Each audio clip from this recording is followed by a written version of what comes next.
লক্ষ্মীপুর পৌর শহীদ স্মৃতি একাডেমির বার্ষিক ক্রীড়া প্রতিযোগিতার পুরস্কার বিতরণ অনুষ্ঠিত হয়েছে। বৃহস্পতিবার ৬ ফেব্রুয়ারি দুপুরে বিদ্যালয় সংলগ্ন মাঠে এমন আয়োজন করা হয়। এর আগে প্রতিষ্ঠানের পক্ষ থেকে নবীন শিক্ষার্থীদের ফুল দিয়ে বরণ করা হয়। লক্ষ্মীপুর পৌর শহীদ স্মৃতি একাডেমি পরিচালনা কমিটির সভাপতি রেজাউল করিম লিটনের সভাপতিত্বে পুরস্কার বিতরণী অনুষ্ঠানের প্রধান অতিথি হিসেবে উপস্থিত ছিলেন লক্ষ্মীপুর ৩ আসনের সাবেক সংসদ সদস্য শহীদ উদ্দিন চৌধুরী অ্যানি।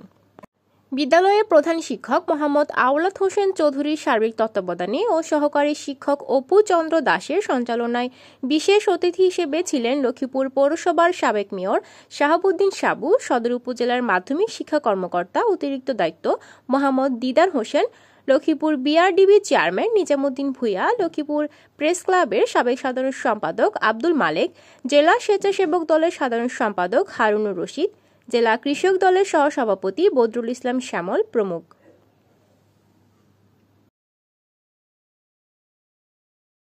পড়ালেখার কোনো স্বাভাবিক পরিবেশ তৈরি করবে এটা তখন তাদের মাথায় ছিল না। শুধু একটাই ছিল, বইয়ের মধ্যে লেখছে যে জয় বাংলা মুখস্থ করতে, বইয়ের মধ্যে লেখছে মুজিববাদী শাসন মুখস্থ করতে হবে, বইয়ের মধ্যে লেখছে যে বঙ্গবন্ধু মুখস্থ করতে হবে। এইভাবে লিখতে লিখতে যখন অ্যাসেম্বলি হইত, অ্যাসেম্বলি হওয়ার পর অ্যাসেম্বলি শেষে জাতীয় সঙ্গীত শেষে এদেরকে আবার শপথ করাইতো। তা আমি বললাম 15-16 বছর এত শপথ করাইলো, এত জয় বাংলা মুখস্থ করলো,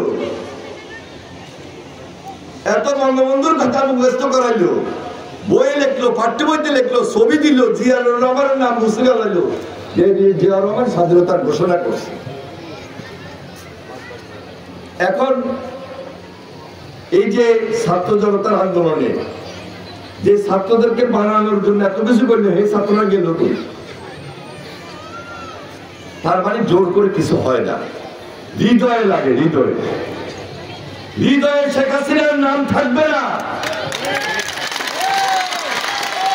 জোর করে শেখ হাসিনার নাম রেখেছিল, হৃদয়ে শেখ মুজিবের নাম থাকে নাই, হৃদয়ে জিয়া রহমানের নাম এমনিতেই চলে আসে। যেহেতু তিনি স্বাধীনতার ঘোষণা করেছিলেন, শুধু সেখানেই শেষ করে নাই, এখন লিফলেট দিয়ে, এখন বক্তব্য দিয়ে, এখন হরতাল ঘোষণা দিয়ে, ভাষণ দিয়ে আবার কখন এসে ওই অত্যাচারে নামবে সেটা আমার জাতিকে নতুন করে হুঙ্কার দিচ্ছে যে আমি আসিতেছি, আমি দলে আসছি। হাসিনা পালাই গেছে, হাসিনার ষড়যন্ত্র কি পালাইছে? হাসিনার লুটপাটের টাকা কি পালাইছে? লুটপাটের টাকা কি শেষ হয়েছে? দেশ থেকে কি সবাই চলে গেছে? বাড়িঘর তো রেখে গেছে, জায়গা জমি তো রেখে গেছে। এখন গতকালকে দেখেন, লাইভে দেখছে, দেখেন নাই? এটা সেন্টিমেন্ট, এটা সেন্টিমেন্টের বহিঃ প্রকাশ।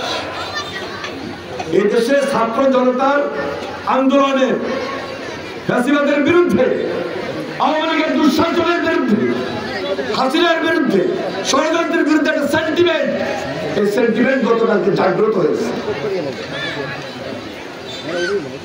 অনেকে বলেন নাই 5 তারিখের পর যে আওয়ামী লীগকে ক্ষমা করে দিবেন। ক্ষমা করার কোন সুযোগ আছে? ক্ষমা করার কোন সুযোগ দেয় না। অনেকে আমাদেরকে বলেন নিষিদ্ধ করেন টাকা। আর ভাই, পতাকাতে কি একটা দল নিষিদ্ধ করা যায়? যদি বিচার হয় অটোমেটিক আমাদের যে সেন্টিমেন্ট, তারা যে অত্যাচার করেছে, তারা যে নির্যাতন করেছে, হাসিনা নিষিদ্ধ হয়ে গেছে, হাসিনা নিষিদ্ধ হয়ে যাবে, আওয়ামী লীগ নিষিদ্ধ হয়ে যাবে। তারপরেও একটা নির্বাচন যদি হয়, পার্লামেন্টে বসে জনগণের ম্যান্ডেট দিয়ে আলাপ আলোচনার ভিত্তিতে অফিসিয়ালি নিষিদ্ধ করা, এটা তো আমাদেরও দাবি। এটা আমরা চাই, এই কারণে চাই যে হাসিনা গুম করেছে, এই হাসিনা খুনের অর্ডার দিয়েছে, অত্যাচার করেছে, নির্যাতন করেছে, লুটপাট করেছে। তাহলে হাসিনার বিচার হবে না, হাসিনাকে ক্ষমা করে দিব, ওই সুযোগ বাংলাদেশের মাটিতে বিএনপি দিবে না, আমরা দিব না। আমরা ছাত্র জনতার আন্দোলনে ছিলাম, জেল কেটেছি। সুতরাং সবাই মিলে আমাদের এখন নেক্সট টার্গেট এই দেশটাকে একটা সুন্দর বাংলাদেশ করতে হবে, এই ছাত্রদের জন্য, এই ছাত্রীদের জন্য, এই প্রজন্মের জন্য।